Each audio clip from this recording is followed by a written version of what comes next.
So there's this YouTube person. I call them YouTube persons, but some of these people, they're not YouTube people. They have jobs, they have lives, they have a whole thing going on. They just happen to appear on YouTube, just like me, right? There's this person named Josh Simmons. He has a PhD. I think it's in computer science, but Dr. Josh Simmons had some very good videos, in my view, about Anthropic, what I would call now the #1 AI company, Anthropic, the makers of Claude, right? And so here's the thing.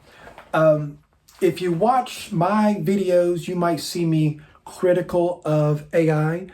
You might see me in favor of AI. It depends on which video you watch, because I have, like many people, I've had seasons where I was like, man, this AI is some great stuff.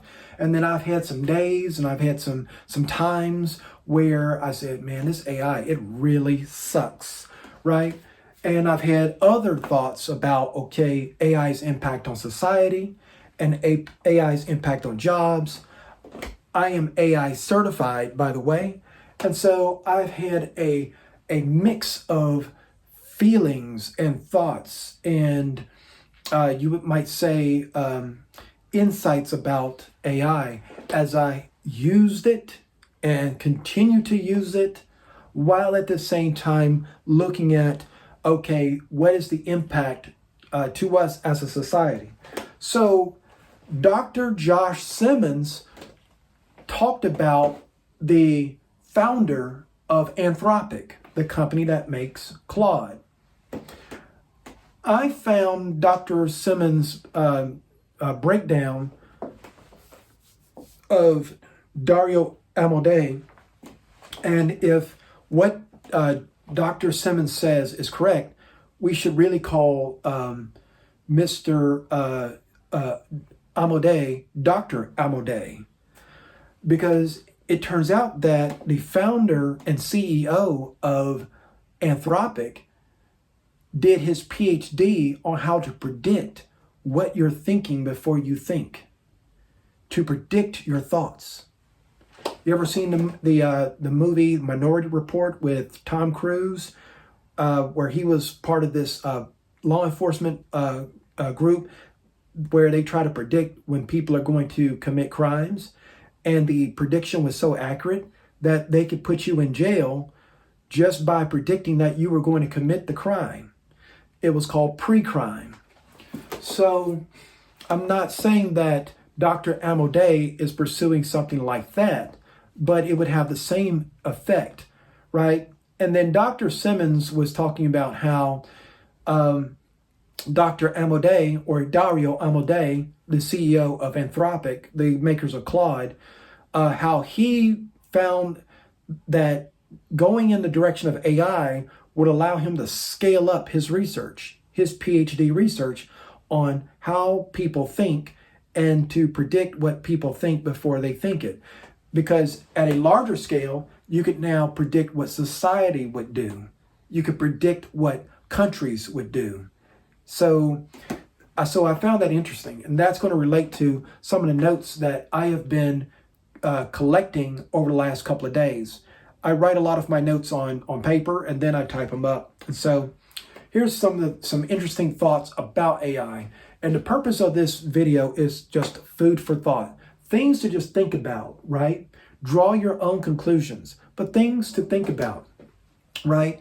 And before I go further, let me just say that I do like this technology that we call artificial intelligence. I personally do like it. I use it, but I use it with a very sober perspective, where I don't drink the Kool-Aid.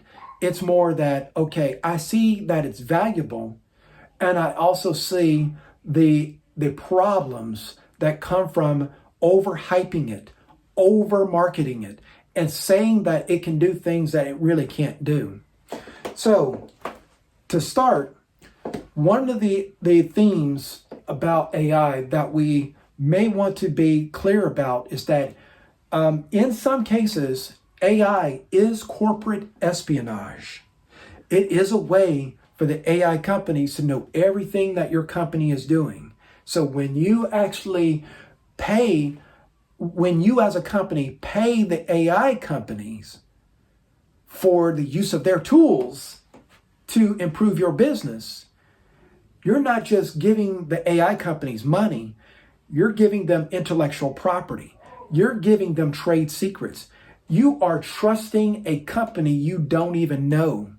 You don't really know these people, but you're going to give them,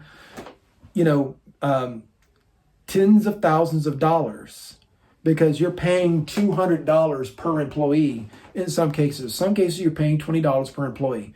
But for some of the really hard-hitting things, you're paying $200 per employee, and that adds up when you got a few thousand employees that's going to use the AI tools. You might get a volume discount. But regardless of what the financial terms of the deal to use AI in your company is, and maybe not even a company, could be a government, could be a nonprofit, could be a religious organization, wherever. Your use of AI is disclosure of what you are trying to do when you use the AI. If it's going to analyze sales figures, if it's going to analyze financials, if it's going to analyze what shipments are taking place and how to optimize them, if it's going to analyze that for you and improve the way that you can analyze these things, if it's going to make software code for you based off of existing software code that you present to it, then it can analyze that code you present to know more about how your business runs and operates. There's nothing restricting the AI company from selling your secret sauce to somebody else. They might sign some papers, but you can't prove that they actually disclose that information. So anyway, you have a new cybersecurity situation that goes beyond social engineering. It's not even in the ballpark of phishing, right? Rather than a hacker trying to break in, private information is being walked right out the front door.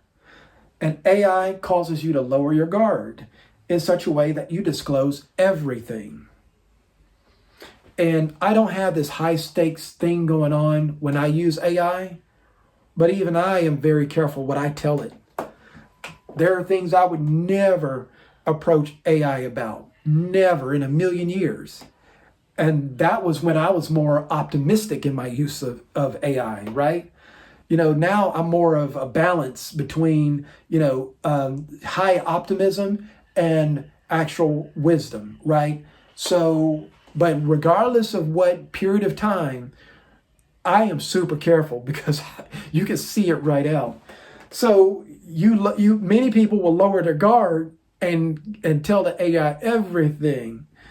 And what happens when AI companies are hacked is that the details of your conversations, they're going to get in the hands of those that hack the AI companies. And these conversations will be shared by future employers, business partners, religious organizations, and dare I say it, friends, right? So it's not a matter of if this will happen, it's when it's going to happen. So if you've already exposed yourself as a company, it would be prudent to think about how you mitigate the damage right now and maybe change your approach, policies, and practices so that you can, bring the damage to a minimum. And it's not something that you do through policy. It's something that you do through the actual implementation of the technological tools in the first place. So, members of the boards of directors for the AI companies, and this is the next part. Now, you may have understood what I said in what I just talked about. This next part is for the conspiracy theorists, right? So, back in 2015, 2016, I read a book from a guy named Jay Dyer. I used to go, back when I was on websites a lot, There was one that I liked called Jay's Analysis, Jay apostrophe S, Jay's Analysis. Smart individual. I think he has like a degree, several degrees in like history, philosophy, blah, blah, blah. Smart individual. And I really enjoyed some of his articles on Jay's Analysis website. And then he came out with some books, and I read both of them, right? Esoteric Hollywood is the title of the book. In the book, he lays out a case for the involvement of a company spelled company spelled R-A-N-D, R-A-N-D, Rand, like Randy, the Rand Corporation, who is allegedly involved in the movie Tron, the original Tron movie. They were involved in computer graphics and things that we thought would be the future. They helped bring those into being. They were like, in a way, the Palantir of their time, because they worked closely with government. And so the current president of the Rand Corporation, according to Dr. Josh Simmons, who put a screenshot of the president of the Rand Corporation's LinkedIn profile in the video, the president of the Rand Corporation today comes from the national security organizations, including an organization that's like DARPA, that help create things, create technologies and of various sorts that have both military and civilian application, but also has benefits for surveillance and the like. So the president of the Rand Corporation is part of the board or some kind of organization connected to Anthropic, the creators of Claude. So that kind of stuff doesn't, scare me or worry me or anything like that, because OpenAI has on its board a former member that I recall who was part of the national intelligence agencies, right? So the thing about it is I was talking about disclosure of your company's information, disclosure of your life and all this kind of stuff to the AI. Well, the intelligence agencies have people in place in these organizations that are looking at these things, that are looking at what people are saying. They're looking at the common threads among members of society and using that information, I would assume, to be able to better influence society, to make recommendations to policymakers about how to engage society to achieve certain objectives, right? So this is my interpretation. Part of their goal is to use your AI prompts, the ones that you write, the questions you ask ChatGPT and Claude and Gemini. Part of their goal is to use your prompts to study how you think in order to better predict how you will respond to different situations, so they can counteract negative reaction to policies people would not normally agree with. Every time you ask a question to ChatGPT or Claude, you are teaching the intelligence agencies and national security what you really think, what you know, what you don't know, and your deepest fears, as well as your deepest desires. Now we know artificial intelligence is actually military and national intelligence.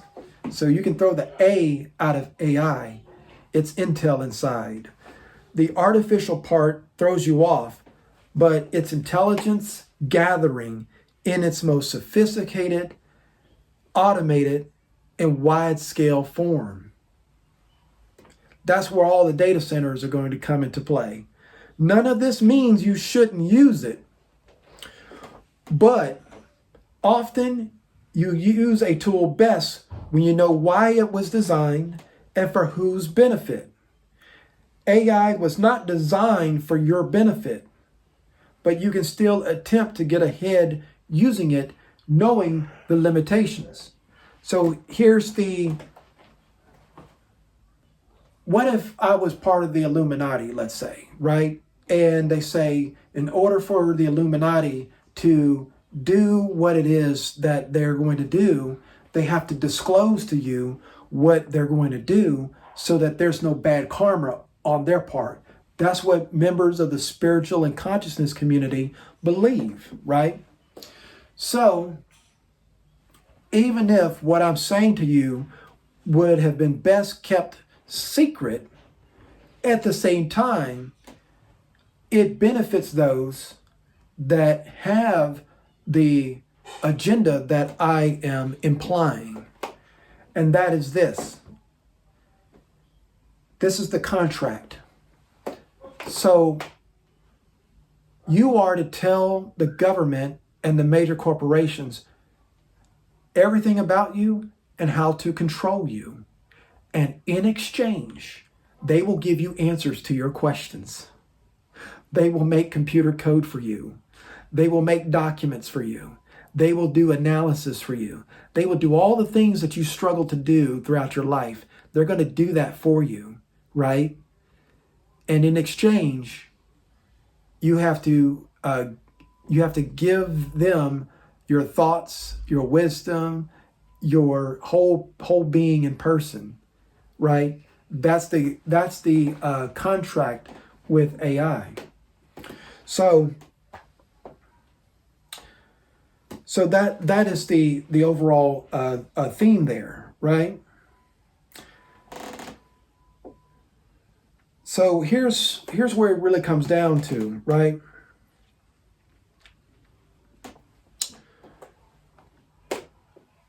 One of the aspects of AI, and I'm searching through my notes here because I wanted to really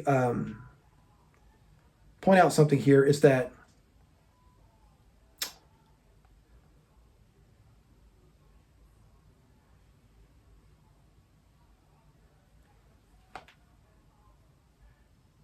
here it is. The goal of an AI prompt and prompt engineering is to make your mind more compatible with the computer, which over time makes your mind more predictable.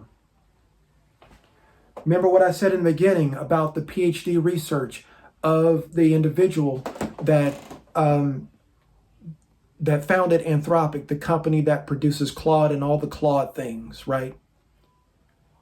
His PhD research is about predicting people. It's easier to predict people if you've conditioned them to be predictable. So that is going to be one of the side effects of people's engagement with chat AI or AI prompting, even if it's not on the web and you're using Claude Code or Gemini CLI or GPT Codex or whatever, right? The net effect is that the AIs, by and large, have been trained to have a PhD level Western mind that is much more linear, step by step, and more constrained than organic, natural human beings are inclined to be. So I have that buried in the middle of all this stuff, right? So that's part one of this discussion, is I am warning you before I share with you this other part. And it's not as ominous as it sounds. But it's like this.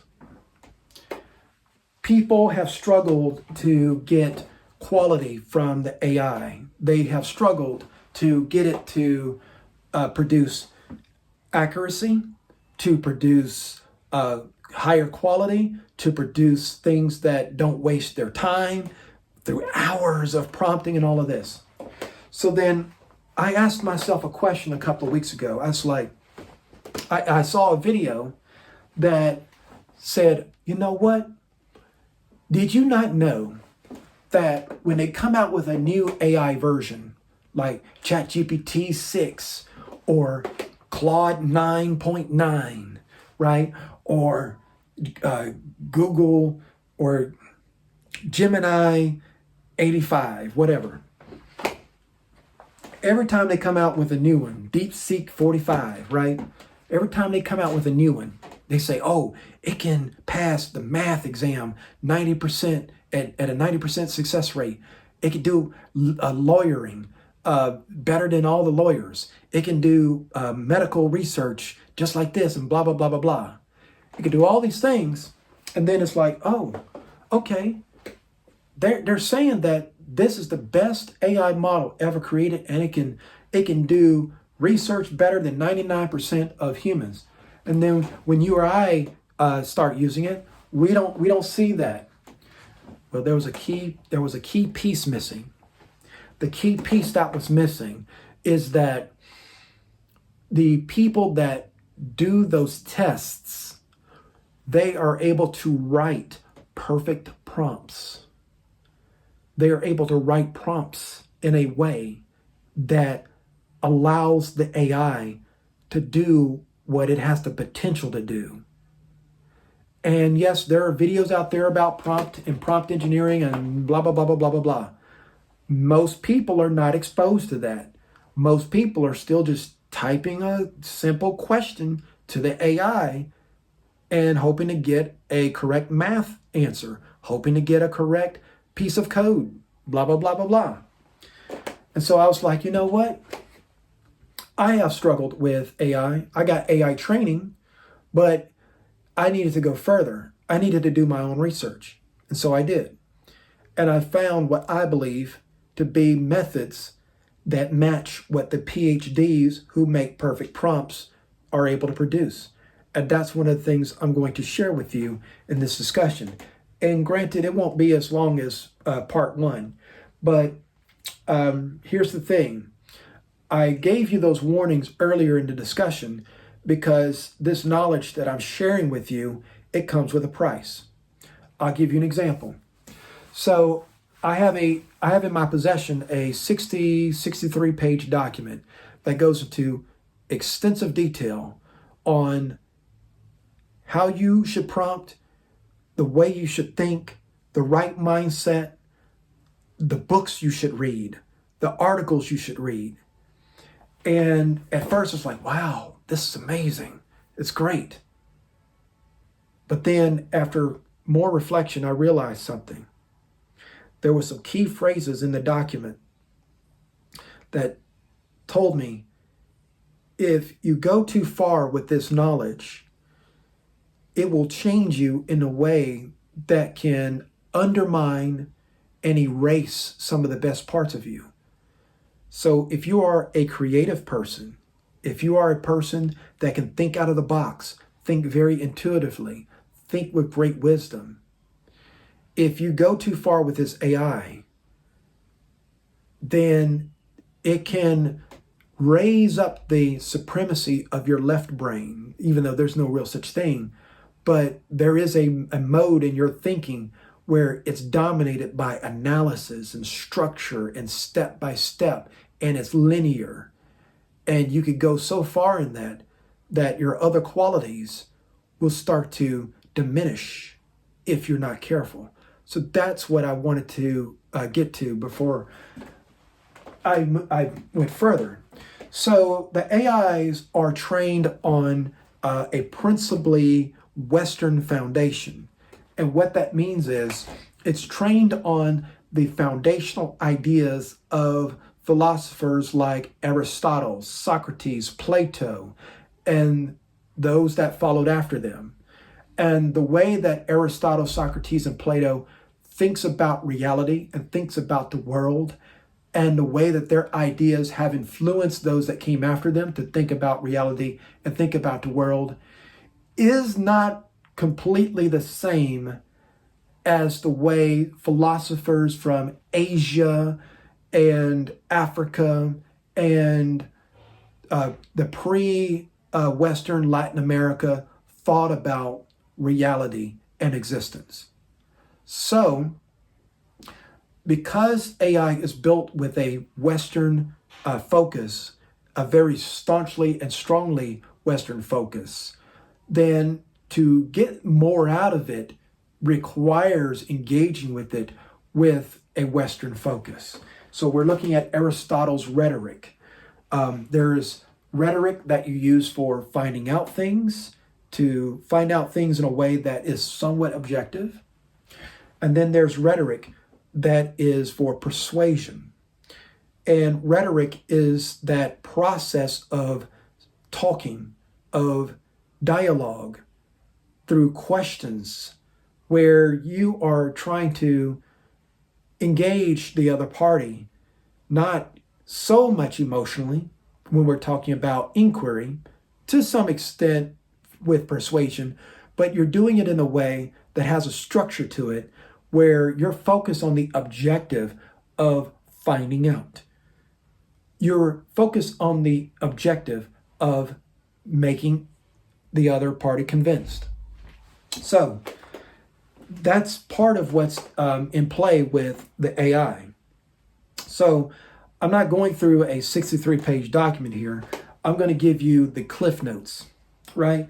So the Cliff Notes is, when you want the best out of the AI, the way you start and the way you end is very important. And you've probably seen this advice before, right? Some have not seen this advice before, so this is going to be useful to them. That what you first get the AI to think about and the last thing you get the AI to think about are the two most important things. And they say that's just the way it is with talking to people. Well, there's no surprises there, because AI has been trained on the language and the writings from people. So human patterns and human ways of doing things, in this case in a Western context, is encoded in the way that the AI responds and operates. So here's the thing. You want the AI to take on a personality. I have avoided that when I've used AI these 3 years, because I am not into what we call the anthropomorphization of technology. That sounds like a big word. Okay, what it means is, when I say, man, that computer just didn't act right, it's doing it again. And what you're doing is you're saying the computer has a personality. And many of us who write computer code and that build computers, we don't believe in computers having personalities. And there was research that was done, I believe it was the University of Edinburgh in the UK, that said that those computer science students that gave a personality to software code that they were writing were much more likely to fail. So you were much more likely to fail when you thought the code and the machine got a personality, instead of thinking through it logically. So I took that on, and I was like, when I'm using the AI, I'm using it like a computer program. I still think that's valid, but because it's a language interface that's based on the way that we typically talk to each other, we are persons, we are personalities. So it's trying to reflect personality patterns in that language interface. So there's a thing called language games. What game are you playing? Are you playing a legal game? Are you playing an engineering game? Are you playing a healthcare game? What that means is, when you are in a hospital and you're a doctor and you're a nurse, there's a way of talking that makes sense, and it allows you to access the knowledge and background of being a healthcare professional. Same way when you work in a factory. There's a language game. There's a way of talking about the assembly line, about boxes, about trucks coming in, and so on. That's different than the way you would talk if you was in a law office.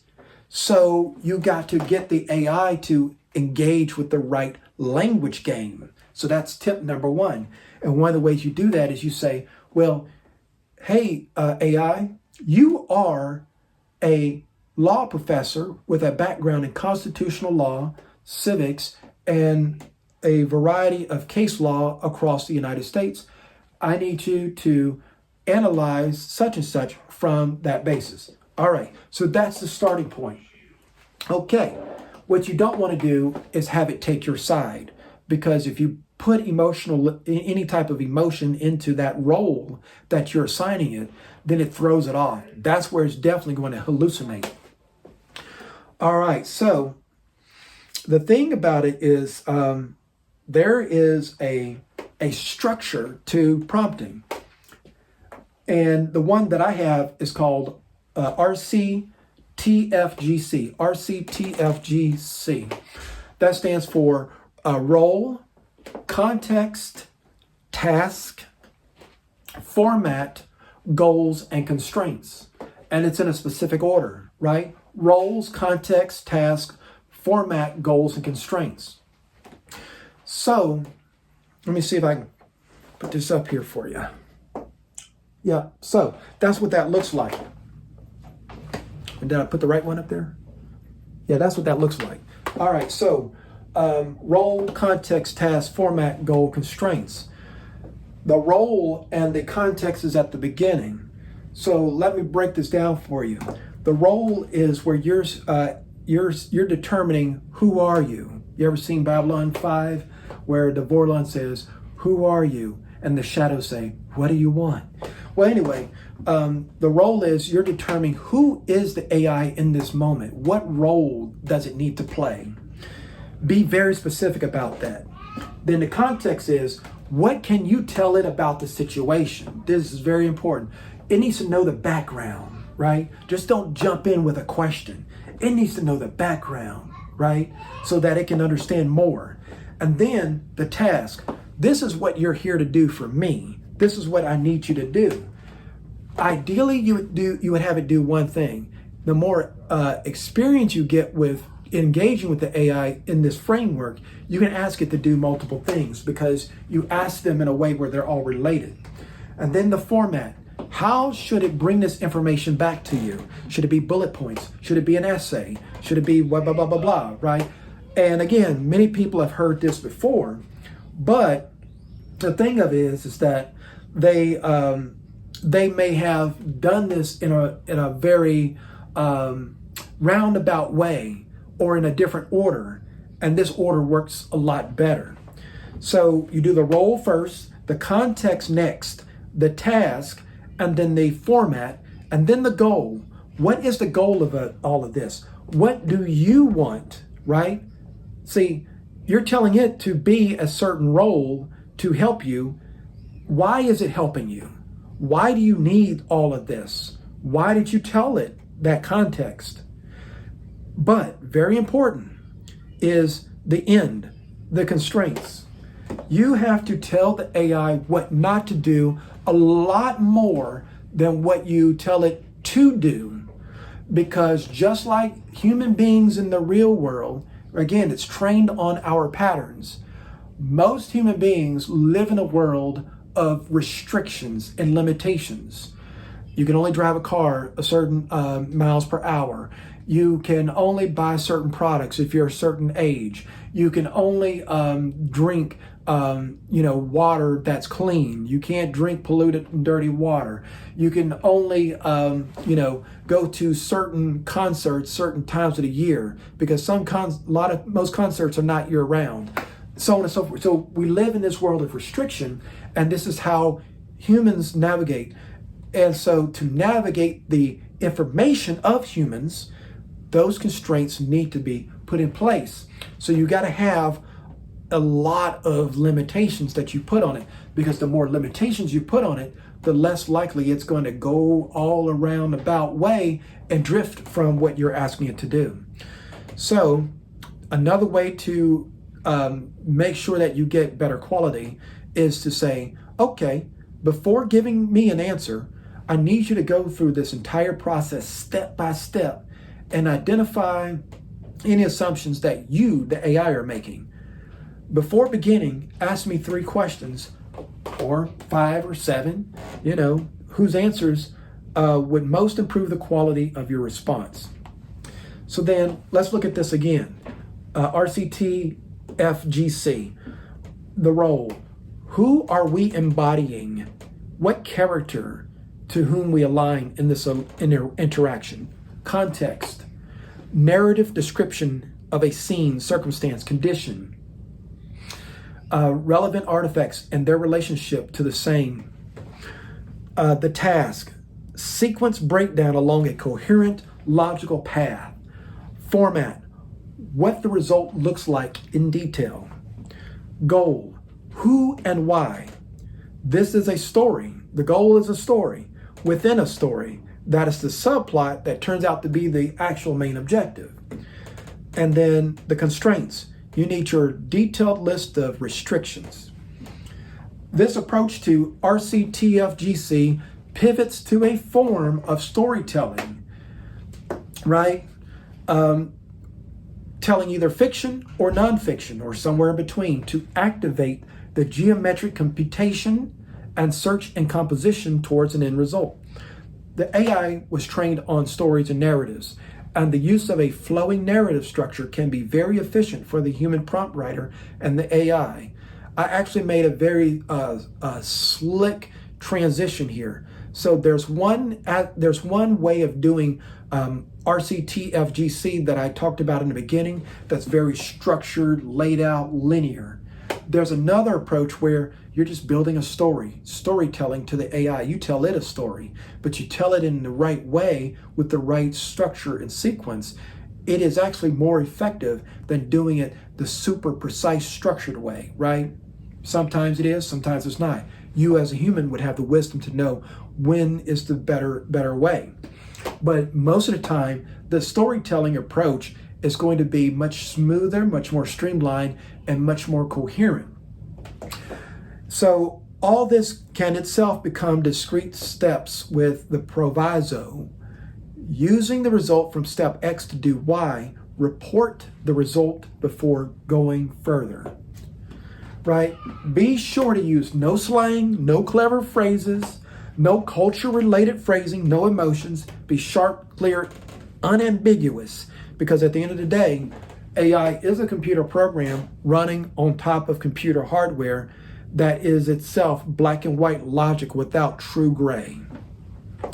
Do not use open-ended questions like you would in sales or just a general conversation, right? Because that will throw the AI off. Use the open-ended questions if you're trying to get it to brainstorm for you, because the open-ended questions opens the floodgates. But when you're trying to get it to do something precise and do it accurate and do it correct, where the stakes are high, you don't need no open-ended questions. That will work against you. So be direct, affirmative, imperative with a command-oriented tone. No stream of consciousness like many of us are inclined to. You can do a stream of consciousness, just don't do it in the AI chat. Write it somewhere and just keep working on that stream of consciousness and then figure out how you can convert that to RCTFGC, right? So let's go back to where we were in the beginning. The powers that be want reality to be a construct that is constructed rather than an independent reality. If reality is constructed, then they themselves can insert themselves in such a way to change reality on their terms. However, an independent reality can never be controlled. And so they prefer a construct to construct a reality within the independent reality so they can control that constructed reality. Which is why the philosophies and ways of thinking that align with this AI lean towards a philosophy of constructivism, where you are constructing reality, co-constructing reality with the AI. There is no independent reality, according to constructivism. These were some of my clues that this is something that can really influence a person.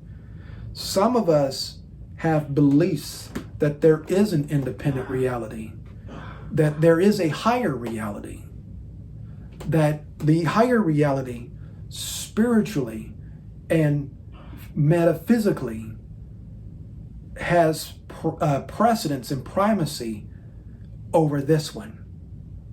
And so buying into these philosophies that make us use AI better, really buying into them, then separates us from some of those ways of thinking. However, we don't have to buy into it if we understand it and we use it like the tool that it is, right? We use the effects rather than say, okay, I actually do see the world this way. Or you can see it that way, but you don't really buy into it, right? It's like, I can see your point of view. I can understand where you're coming from, even if I don't fully agree with it, right? It's that kind of thing. So that is some of the things you have to be careful with, right? So constructivism as a philosophy, constructivism with a capital C, works exceptionally well with systems like AI, programming, and engineering, as well as Western law, derived from Aristotelian and Hellenistic origins. The goal of AI prompt engineering is to make your mind more compatible with the computer, which over time makes your mind more predictable. When you overemphasize results and feeding yourself from the outside, you increasingly ignore the fertile garden and soil of your soul that can flourish with fruits no external process can produce or satisfactorily replicate. The pursuit of competence locks you into alignment with results. It's good to be competent, but you can overdo it to the extent that you forget other important things in life. The limitation of results itself, see, the concept of result, the concept of business is all about results. We just got to drive for results. We just got to get it. That concept of result drive is a limitation, right? And many a result is temporary. You're going from day to day to day to day for your next result. Never satisfying. It's never satisfying. Whereas when you sustain mastery that sustains a condition of excellence, this becomes a perpetual outcome of organic, continuous growth. The major difference is the sharp boundary between a goal of short-term survival versus an engineered architecture of enduring prosperity. Here we have the limitation of AI-generated code in that it accelerates the production of copycats from the past. So you get all this code that the AI can generate. It's creating code, it's creating software, it's building apps. Go, go, go, go, go, go, go. And all it's doing is making a rubber stamp copy of the same code that people have already written. There is no innovation. There's actually nothing wrong with copycats. Nothing at all. You just don't want to get yourself into a position where you think that you're making progress, you're advancing, when all you're doing is you're optimizing. There's a difference. So,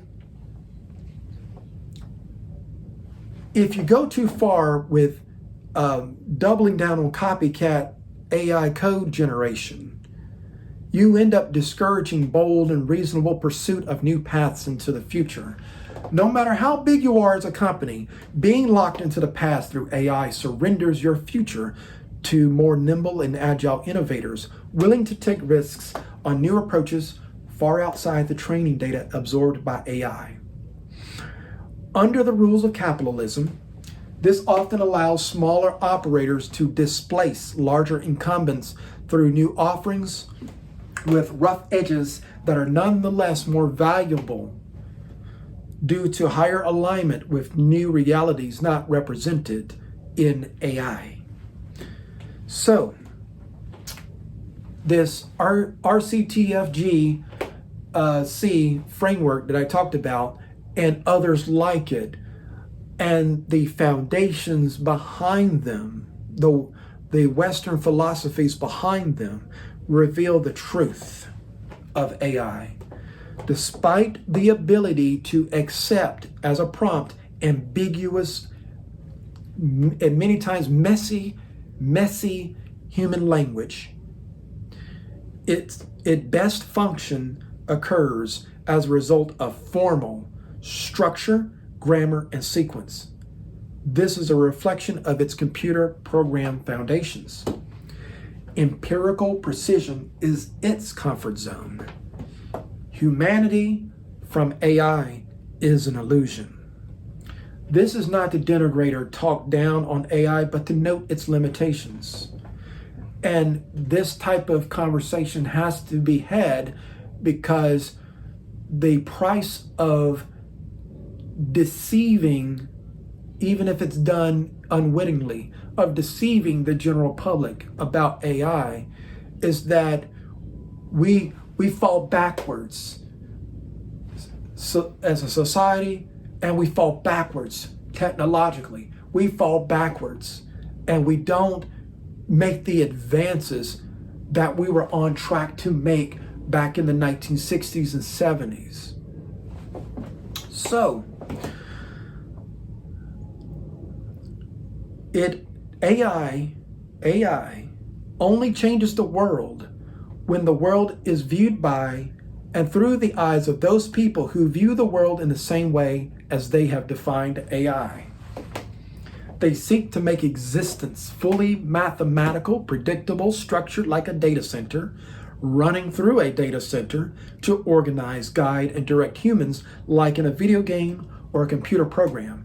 Not because that is the best choice for life, but because that is how their minds really work through years of pursuing PhDs and having intellectual discussions that conformed their mind to that of a computer-like system. Despite my language, I choose to frustrate everyone listening by saying, I am not criticizing anyone or judging right or wrong. It sounds like I am, but I am reporting what I see. I'm making observations. I'm observing certain actions in certain conditions, and this is what they look like. I don't have an emotional feeling about any of it. You know, I'm just saying, oh, it just looks like this, right? And that seems mathematical, but that's not mathematical, that's logical. That's doing critical thinking to connect different points. All right? So it just looks like that, right? One side of the story has been told, and I am sharing my perspective.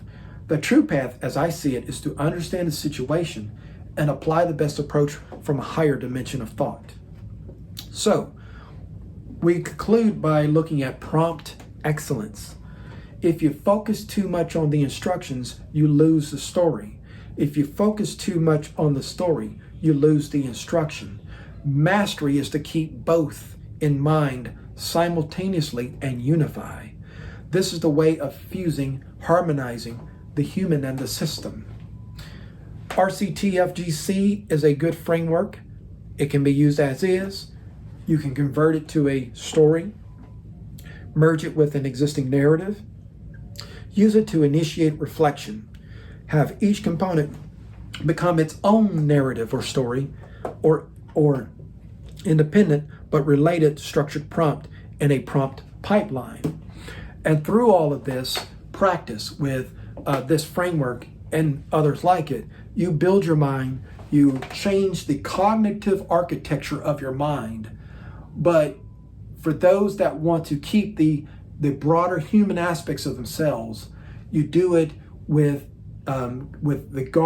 guarding your soul, guarding your being, while you make forward progress with the production of technology, creative output, with structured documents and reports and analysis, and being very careful about what you disclose, to whom you disclose, what you disclose in,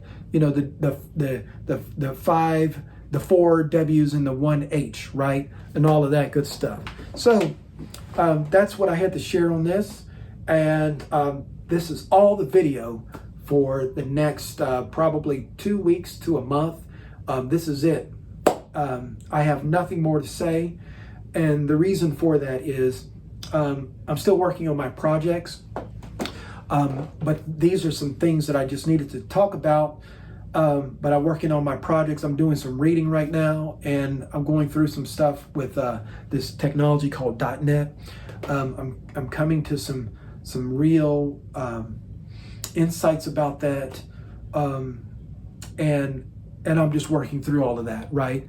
So so when I do another video, it'll probably be something about that, maybe in April or May or something like that, right? And then,